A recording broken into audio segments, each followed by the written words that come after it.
Bato mbongo eza mbongo akisi. Est-ce qu'on peut réussir financièrement na Congo sans kisi? Pourquoi Moutounion soit réussir dans le domaine moroboya dans le pays? Tu associes à la réussite souvent na kisi ou bien na l'oro moroboya mystique. Dans la vidéo, nous allons expliquer comment la mentalité est à la base. Il y a limitation sur l'évolution financière, la production des richesses na biso ba congolais.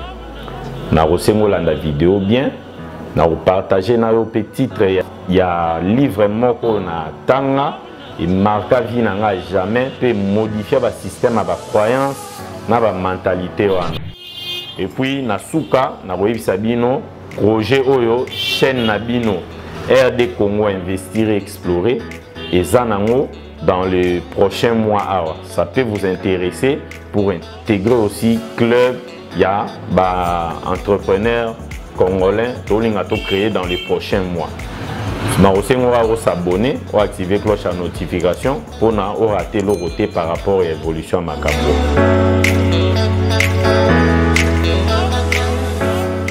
Bonjour, bienvenue dans RD Congo, investir et explorer. Chaîne ils ont aidé bino na ba idée d'affaires au salaire dans le pays.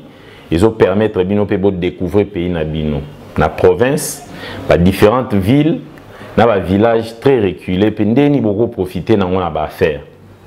Comme on a Gabi Kabouya, entrepreneur congolais depuis plus de 10 ans. Après Kin, j'ai eu à circuler 4 différentes provinces à pays na biso. Na expérience wana na découverte on a sali dans la province, je me suis dit ça peut intéresser plusieurs. Na putani na ba grand frère Mususo yo, tozala na bango na kini kona, j'ai pensé peut-être but ultime na bango ezala ibaki en Europe, na ba province il y a déjà ba conditions na yi. Na ba ndako inviter bango ba entrepreneur à succès, bon mona vraiment que non c'est possible de réussir dans notre pays. Oui, c'est possible. Donc, pays na biso eza riche, biso monde tozo negi. Après kin vidéo bomoni na chelibino ya rolonga kin ti kokoma kikwiti. Tellement trajet zalari na faire à 518 km, disons 520 km seulement. Et zoara biso il y a 9 heures du temps na nzela. Tozoara moi temps ya ko échanger na ba voisins na bateau tozana bango pembeni na ya siège na yo.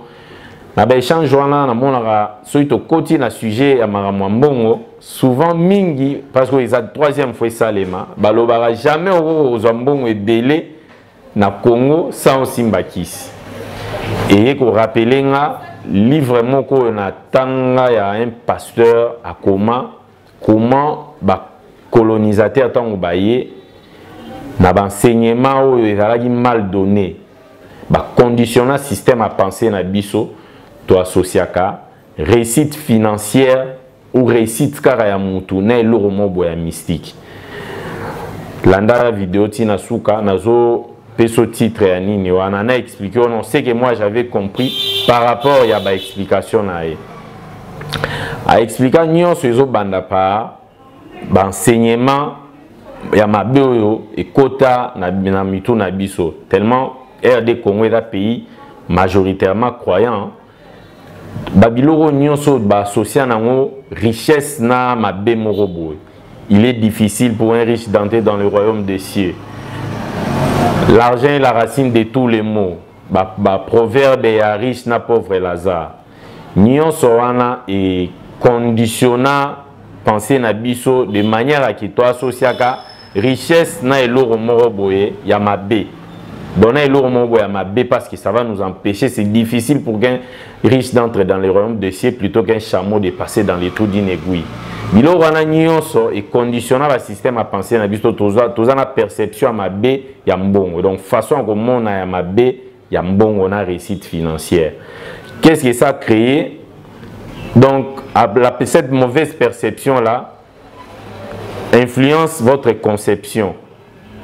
Façon na eloko yo salima façon na ya ko mona mpona osala likambo ba action na biso wana ndezo produire ba résultat eza négatif. C'est pourquoi un Africain la première des choses soit zimbon aluka comment se débarrasser na ngona du genre qu'est-ce qu'il peut acheter Bon, même moi aussi, je suis dedans parce que dès qu'un Africain a beaucoup d'argent, et là, il faut penser, qu'est-ce que je peux acheter avec Mbongo? Soit le pango, soit l'euro moboira pour se débarrasser d'un bongo. On n'a jamais à penser sur multiplication. Biloko wana se conditionne à penser na biso de sorte que non comme bon est dans ma baie, l'argent est la racine de tous les maux. Biloko wana nyonso mutu tellement do mona azana comment perception ma baie en bongo, azo concevoir l'euro moro oyo et kosala qui a dépensé mbongo wana le plus rapidement.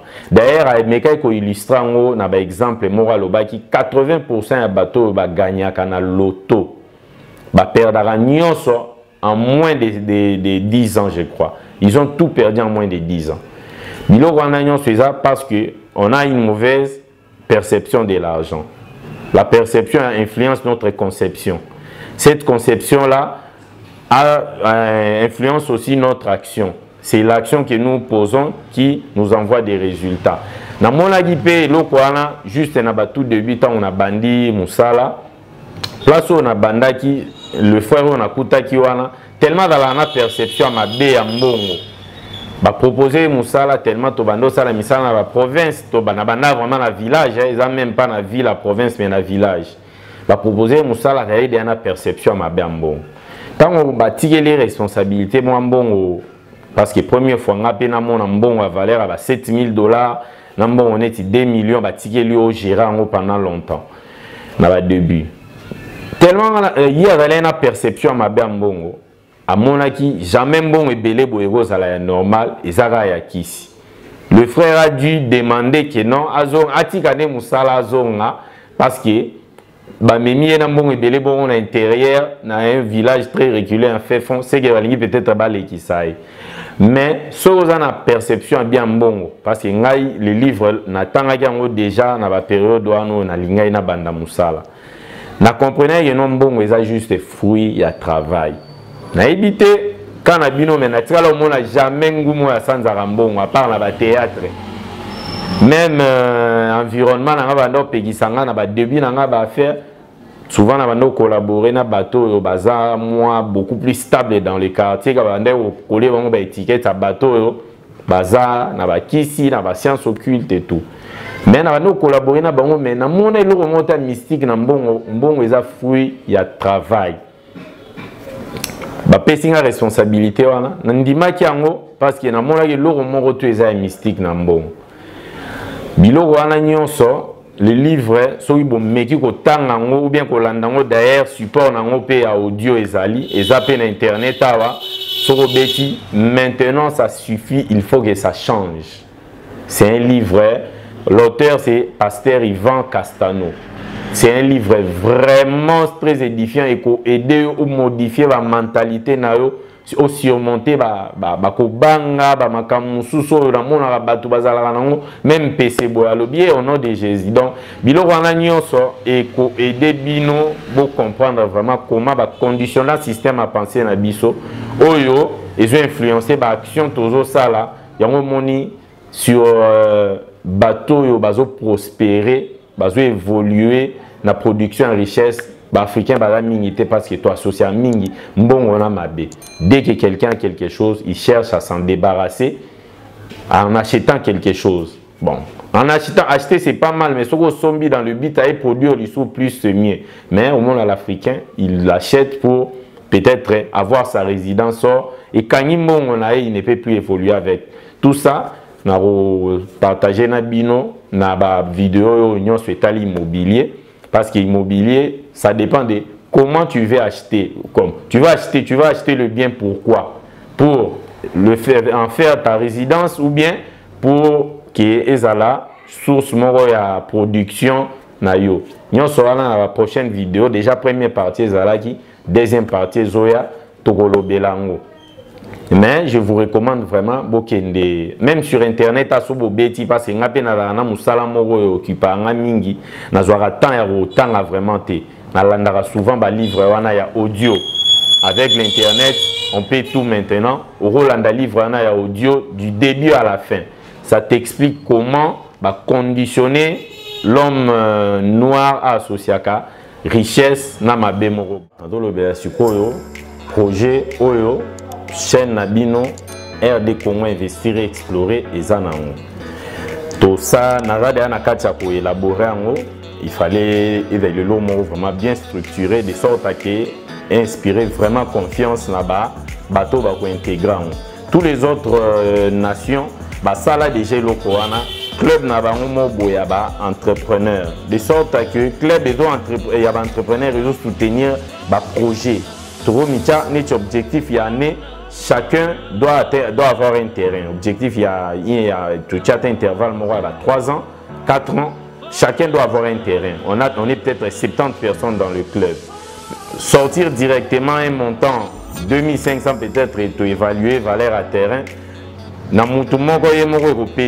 Déranger faire. Mais quand on est dans le club, on peut se donner comme objectif chaque mois, chacun a versé peut-être 50 $. Tant qu'on a déjà 70, dans 50 $ chaque mois, donc en une année, on a déjà 15 personnes ou plus. Pour créer moins administration, parce qu'on ne peut pas remettre l'argent, mais quand on a rassemblé, on va soutenir objectif automi à chacun. Comité à membre administration, bangonde ba okinde na yo ba sombeli au terrain, ezana kombo na yo, mais trobando gérant de sorte à que ba bué zalaté, ba malin pe ba zalaté. D'ailleurs tozalana ba conseiller juridique ba aider biso to établir en haut, de sorte à que mutu ata zate parce qu'on ne sait jamais après quelques années quelqu'un peut décéder, on ne sait pas quand la mort peut nous surprendre. Mais le club perdrait et l'oroté chaque fois. Pour faire évoluer, pour aboutir à un projet ou un objectif automisé dans l'année. Ceux qui ensemble on peut faire beaucoup de choses. Mais mon voisin est un peu limité. Sur le pays, on a vraiment presque rien de Congolais nous-mêmes. Quand on a la Freeland Bank, ils ont la Camerounais, FBN Bank, ils ont la Nigérien. EcoBank, ils ont un pays ouest africain, on a précision. TMB, ils ont des étrangers. Objectif, ils ont tout créer, tout travailler en partenariat. Je sais que ce n'est pas facile, mais on va apprendre pour l'accompagner dans le conseiller juridique pour aider Bisso. Tellement il y a club, il y a plusieurs personnes. On ne sait pas mon nom, idée ni namutu, mais la réunion d'ensemble va permettre de s'organiser car bien ensemble on peut faire beaucoup de choses. On peut même créer des banques parce que si on a crédit au ça congolais dans la banque, on peut crédit total à remboursement à plus de 50%. On n'interdit pas de prendre des crédits mais ce ne sont pas des bons crédits. Depuis l'expérience on a vivre dans la crédit, on a vu dans la banque et tout. Crédit au ça dans le pays, vraiment, ils ont conditionné aussi qu'à l'autre déméré kaka dépendant d'ango. Ce qui est zate, au moment où on a faire na yo, capo na taux d'intérêt énorme. Total à remboursement, il va faire crédit na taux d'intérêt à 5% à 4%.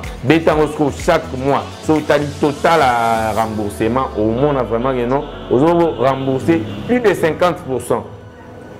Ce qui est là, peut-être 40%, 47%, mais la majorité des cas, c'est plus de 50%, il y a un bon emprunté. Or, dans les clubs, on va s'organiser. C'est comme une sorte de restourne, mais objectif, vraiment, pour nous financer le projet, si nous dans réunion d'ensemble, objectif pour chaque membre du club. Ça sera quelque chose de bien, on puisse en profondeur sur comme prêt. Mais pour nous, il y a des évolutions à chaque fois. S'abonner, si vous avez un commentaire, parce qu'on sera tous les Congolais de tous les coins. Deux fois, dans la même province, mais ils sont dans le club. La réunion d'ensemble est tenir en visioconférence de sorte à qui il y a une idée à un chacun. Ensemble, on est plus fort. Ensemble, on peut faire beaucoup de choses. Les autres nations nous le montrent. Bazana la banque, bazana la biloko. Mais ensemble, nous les Congolais, comment on n'arrive pas à nous organiser? Mais on a toujours optimiste. je pense vraiment que non, makambo osimba, makambo ozala bien. Ce qui osa pe na ba idée à partager na ngai, tcha na commentaire, échange wana et ko aider. Bientôt tellement chaîne les gens jeunes tous organisants tous tcha contact na biloko nyonso yo et ko permettre bo atteindre biso. Awa d'ailleurs depuis que l'on a Kikwiti, sur le moni décor na si maisons un peu différentes. Je vous avais dit, dans la rapide travailleur, dans un gérant, il y a société Mora Transfert. Je me suis retrouvé à Chikapa, mais c'est pour quelques jours. Vers une autre province. Ceux qui ont besoin peut-être de faire voir un peu l'image, Chikapa, comment ils allaient, parce que déjà dans Zoakiango, na aussi na bocha na ba commentaire bo commenter ba o ba na besoin na ngo ba mona ba loange pont loange deuxième pont le plus grand au monde, il y a le plus grand ya Congo plutôt na lo ba monde ils ont quand même ba découvert des bino pebo et ba pays na bino. N'oubliez pas bocha commentaire sur le logo bolimi tellement na za na ba vidéo belé ata vidéo ya ba agro business eza ebele toza nango na ba montage ya go business na olinga tango tokita nango kin nde na associé yango nyonso na place tobandaki na nde tokomi mpona ezala compliqué mingi te. Prochain invité na ngai aza d'ailleurs numéro 1 ya entreprise na biso soki a permettre na ko faire passer ba image entreprise parce que c'est une société de transfert de fonds. Alors, Megapé Bete la biso, histoire et parcours, comment il a fait pour créer une entreprise qui dure dans la durée plus de 10 ans déjà d'existence dans le pays. Restez connectés, Rolanda, les vidéos qui vont suivre. Abonnez-vous, activez cloche de notification pour chaque fois ceux qui n'a publié, téléphone a eu signal à Gao, na moi ressonner que non, n'a publié. Merci de m'avoir suivi. Rendez-vous.